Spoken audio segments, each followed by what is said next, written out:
Okey, sekarang ni aku dah sampai dekat Terminal Lakeside Mall dah weh. Saya akan buat video affiliate TikTok.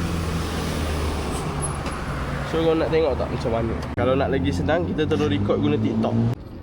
Okay, so dekat sini memang kita nak ultra wide lah. Belakang ni kan, saya akan longgarkan dia.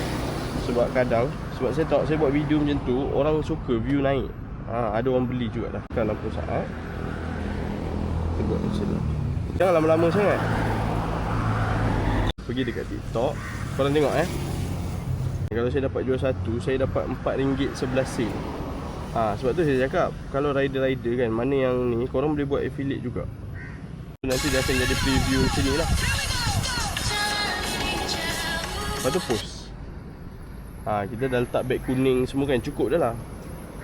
Last video saya hari tu 294 view. Okey lah. Okey dah. Sekarang pukul 12.35 12.35. Nanti saya update dengan korang view dah berapa.